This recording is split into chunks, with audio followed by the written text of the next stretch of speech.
Hello everyone, this is K-Kite here bringing you another episode of Epic 7 videos. Before we actually get into the content, I would like to thank you all for supporting me. If you really like the videos and find them helpful, please make sure to drop a like by clicking on that button. And also let me know your thoughts in the comment section below. And please also consider subscribe because that really helps me and encourages me to make more Epic 7 contents in the futures. Without further ado, let's get into today's topic. I would like to talk about the top 5 best tanks in Epic 7 in the current meta. So I will have 3 honorable mentions for this tier list. So the first one is going to be Adventure Ross. Adventure Ross is a very powerful 3-star hero, and I mentioned him in my previous 3-star tier list because of his S3 of the defense buff, S2 defense breaks, and dual attack with the highest attacker to provide damage, and S1 to have a chance to strip buffs. And overall very solid hero, but the reason why he's only in honorable mention is because his base stats is relatively low because he's a 3-star innately hero. The second honorable mentions is going to be Charles. I hate to say this because I personally really like to use Charles, and I've seen some fun moments in the game for this old man, right? Correcting your postures, right? That's this famous quote there, right? So for Charles, his S3 just gives attack buff to all the team members, including himself, and also give himself a defense buff, very, very strong, and also AoE attacks, right? The enemy team. The interesting part is about his S1 slash and S2 smash. Right, S2 smash just can strip buffs and also do some good damage. Right, if you give him like a very high crit damage, right, like gears. And the interesting part is when you use slash, you have a chance to activate smash immediately on the same target, right? Like you see here, right? That it says it can activate smash. The chance is doubled if the enemy is buffed. So this makes him really strong in PvP because you can just activate the first attack and then change into S2 as well. And not to mention that you pair him with the artifact Albert's Ritual Sword, right? Which is giving you a chance to counter attack whenever the enemy attacks your team members, not himself though. You can have a chance to counter attack with the S1, right? The slash, and then you can proc into S2 to do big damage.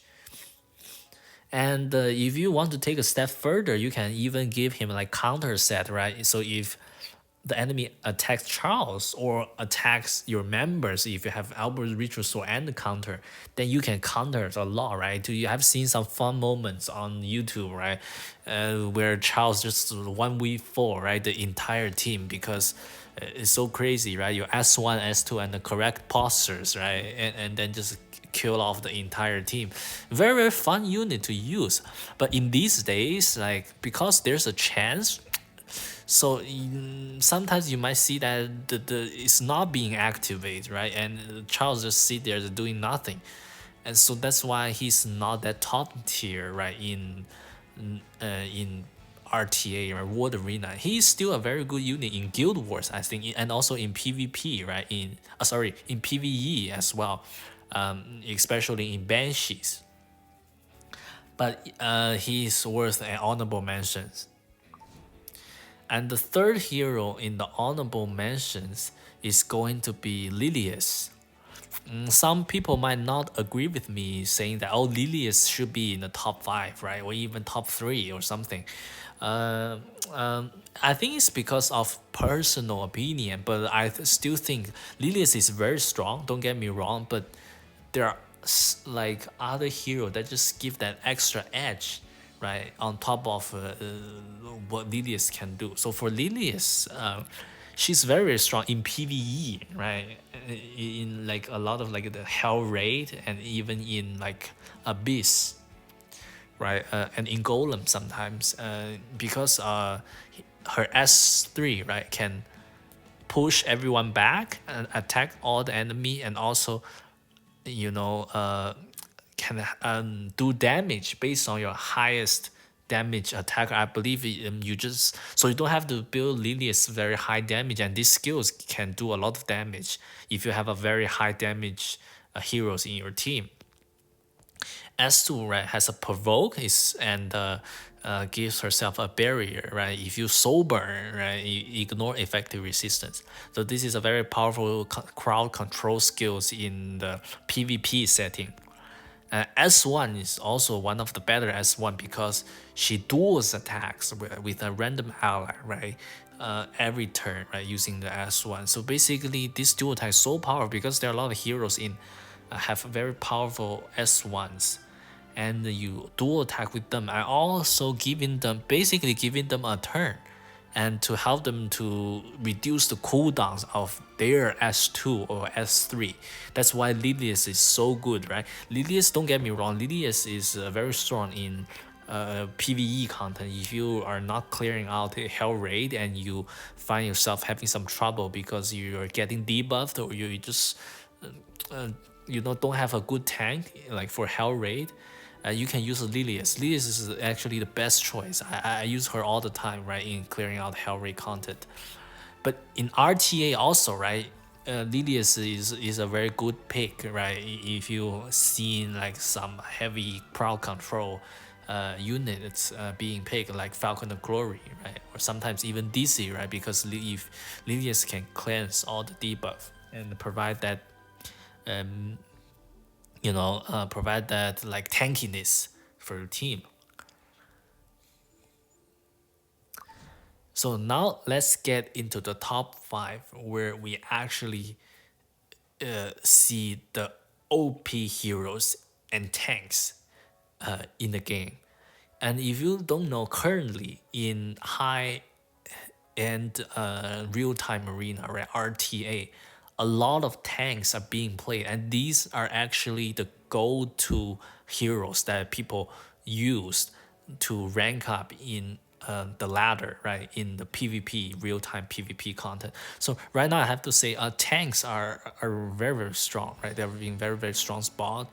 Not a lot of people like to pick him, like to use them and to be successful because they are very tanky, and they also can do a lot of big damage as well. So up at the number five we have Crow.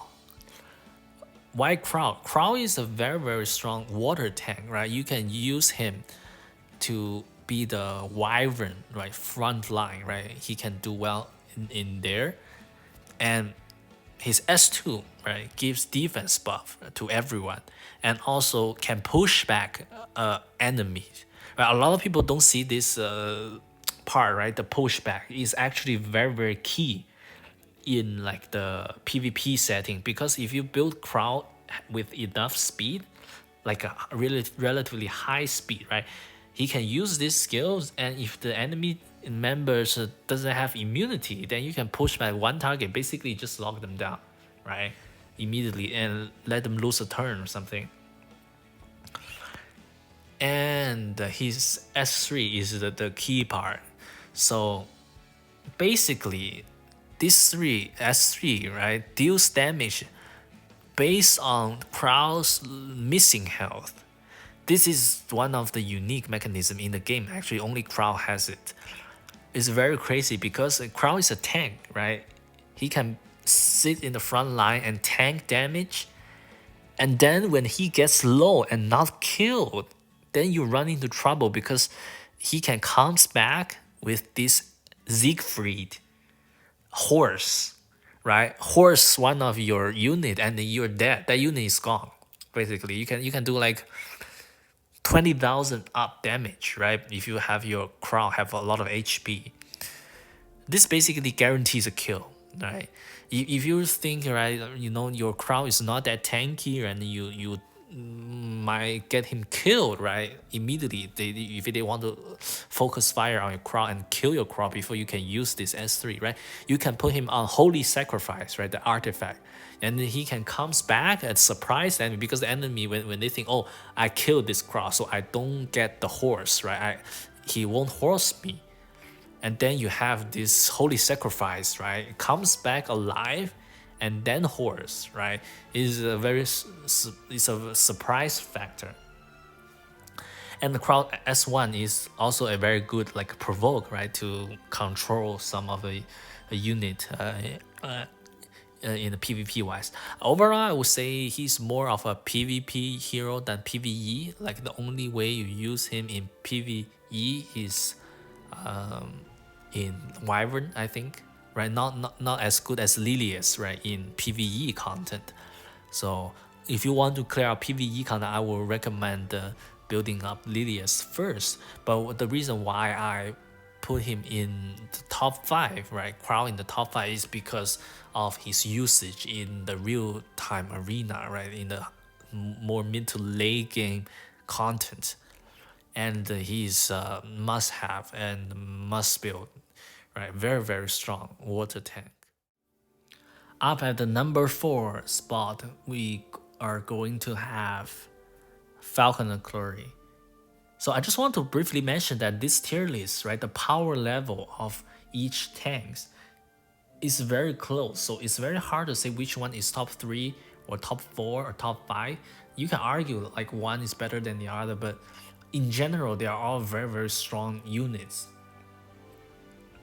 And the reason why Falcon Okori is number 4 is because she is very, very commonly used in high-end RTA content. She's almost like first pick, but people wouldn't necessarily ban her. Some people ban her, but she's first pick, right? Very, very safe first pick.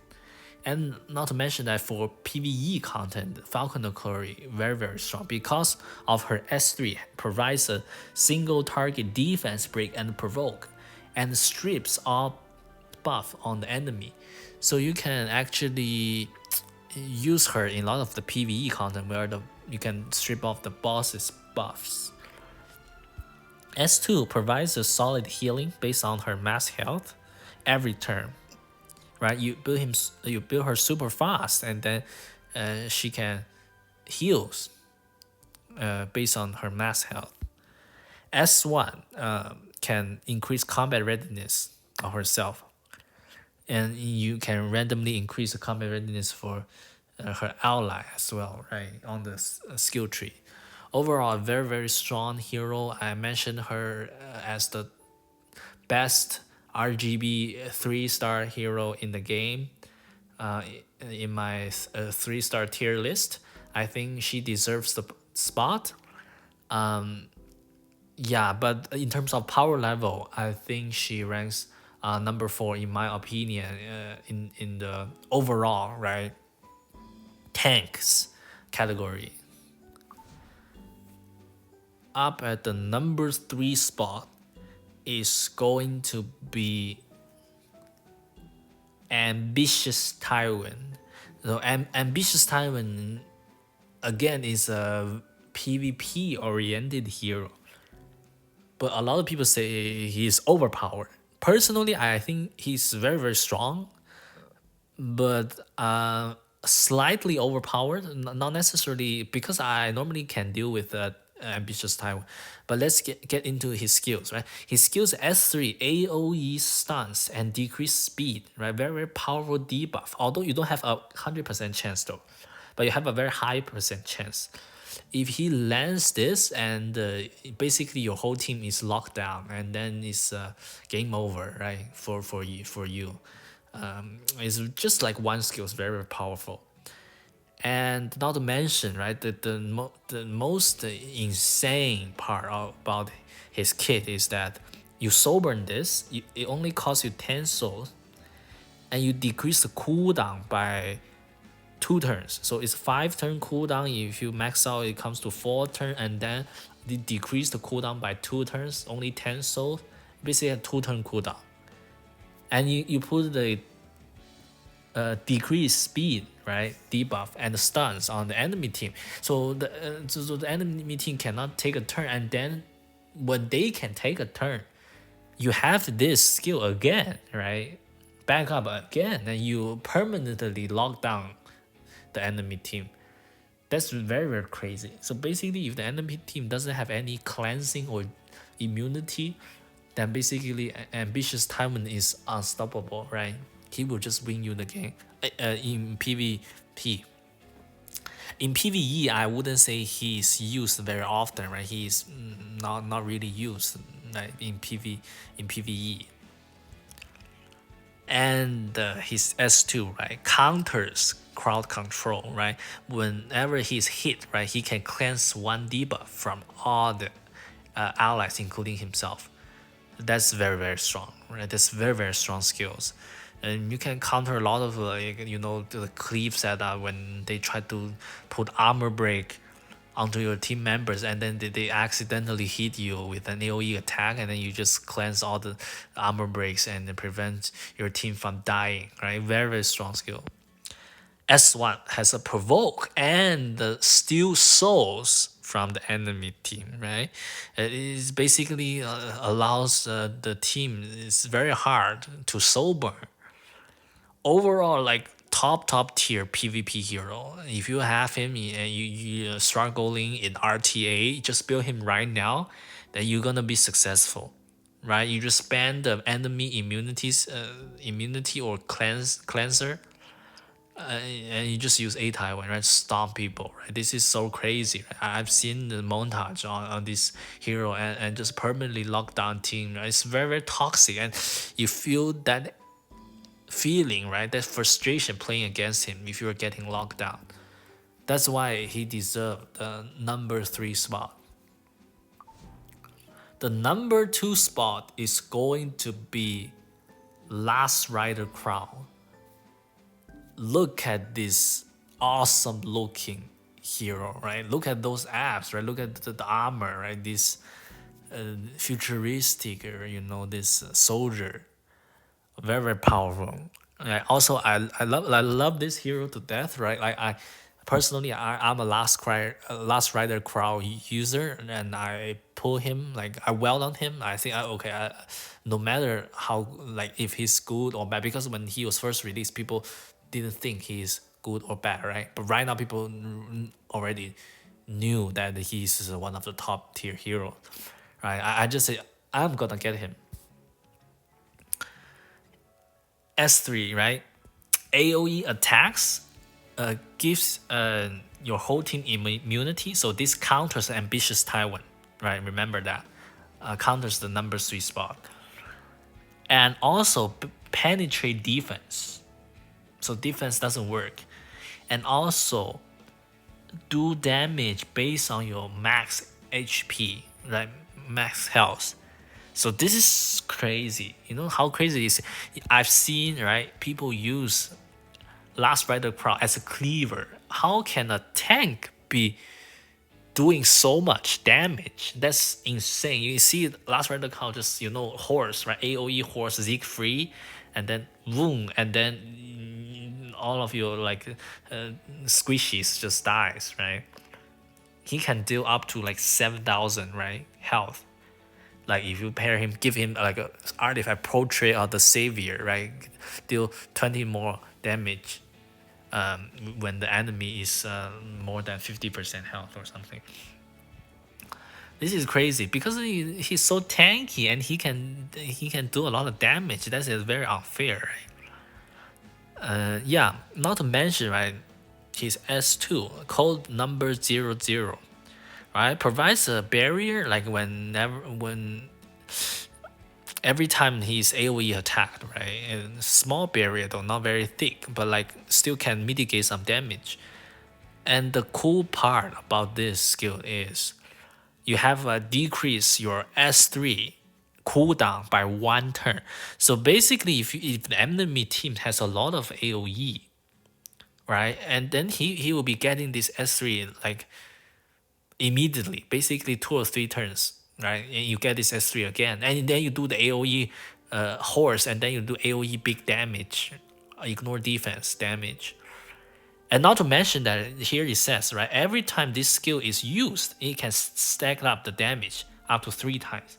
So basically, the first time is not very high. It's already very high damage. If you get his like third horse, right, use this skill like the third time, because he's tanky, right? You can't kill him, right, before he gets up this skill or lock him down, and then you basically just game's over, right?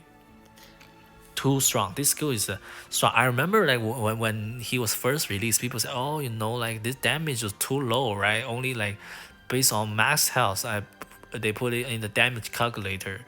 By the way, if you don't know, there's a damage calculator out there, right, online that you can put in the theoretical stats, and then you can calculate how much damage you do to the enemy team or something, right? They put it in damage. Oh no, like 2,000 damage, 3,000 damage. That's because people don't even expect that 2,000, 3,000 is already good enough. And you give him like very, very tanky stats, and then you give him high health, right? And also portraits of the savior is what makes him broken, right? S1, increase speed, also damage proportional to max health, and helps him, right, to get his cooldown back faster. And S3, right, if you soul burn, you already decrease cooldown by turn. So basically, you see, Last Rider Crow is the most picked hero in, I would say, along with Falcon and Curry in high level RTA. That's just nowadays like the structures. You see people first picking Last Rider Crow because he's just like a safe, all well-rounded hero, and definitely deserve the number 2 spot going to be in this list.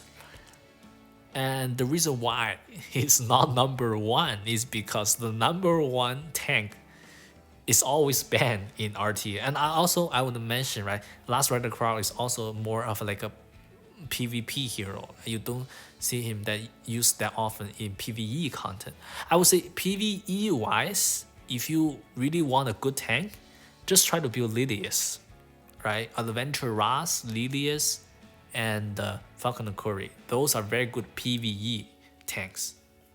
But for PvP, Last Rider Crown is definitely deserve the top spot, like top 2nd spot for the best tanks in the game. So up at the number 1 spot, I think a lot of you have already know who she is. It's going to be Fallen Cecilia, right? I have been wanting this hero for so long, and I don't have her, right? That feels really, really bad because you see nowadays in regular arena, people with like, challenger above, right? Champion, legend, even in challenge, even in master, people put Fallen Cecilia there as 1 spot in the defense because that's how strong she is. And also in RTA, you see people first ban Fallen Cecilia. I almost like first ban Fallen Cecilia like 90% of my games because I just don't want to see her. Yeah, because I don't have her, and I find it hard to deal with her. I just ban her, right? The reason why is because of this second skills, the barrier. Grants a barrier for 2 turns to all allies at the start of the battle, and it grants a barrier for 2 turns to the ally with the lowest health at the end of the caster's turn. So basically, she grants a very, very thick barrier, like for your units every time her turn ends. So this improves your team's survivability by a lot, and not to mention like the first turn barrier is already very kind of thick, you know, it's very hard to break through. So, and her S3, right, attacks all enemy and grants skill nullifier to all team members. I think in some ways skill nullifier is better than invisibility, because you know skill nullifier, right, cannot expire. So if they don't hit you, they don't break the skill nullifier, right? But whereas, you know, invincibility, if they don't hit you and one turn you pass, and then you just lose that invincibility. So skill nullifier is actually the better, you know, buff, right, for your team. And also this skill does decent damage as well, right, proportional to the cast's max health. And her S1 has a provoke, right, that can control the member. Overall, she's just crazy strong, right? And if you see the statistic, right, she's most bad hero or something in RTA World Arena, and you scroll through the list of regular World Arena, not World Arena, regular arena, and you see basically Fallen Cecilia. Now I can prove it to you right now at the moment, right? So if I go here, I click on arena, right, and I oh, that's bad. I refresh. I see here, first one Fallen Cecilia, second one Fallen Cecilia, third one Fallen Cecilia, fourth one Fallen Cecilia, and the last one also being Fallen Cecilia. Okay, that's why you must build this hero. This hero is so crazy, so crazy. If you don't have her like me, you're gonna, you know, suffer, right? You're gonna suffer for a long time and hate seeing her, because she just that overpower. She's not like strong, she's the level of the overpower. That's why I think the top one spot is going to be none other than Fallen Cecilia. If you have her, you must build her. Yeah. That concludes today's video. Hope you guys like this video and find it helpful. So if you really like my video, please make sure, yeah, to click on that like button, and also comments, right, to have some interaction going and let me know your thoughts, right? I normally will reply to your comments, and we can share some ideas. And also consider subscribe, right? Because that really helps. Right now I think I have really few subscribers, and that really hurts my feeling, because I really want to make videos and try to, you know, share my thoughts to the Epic 7 community in general. Also, I would really like to help out new players out there. If you have any question, please feel free to let me know. And also let me know what kind of content you want to see, right, in the future. With that being said, I will wish you guys to all have a great day, and I will see you guys next time.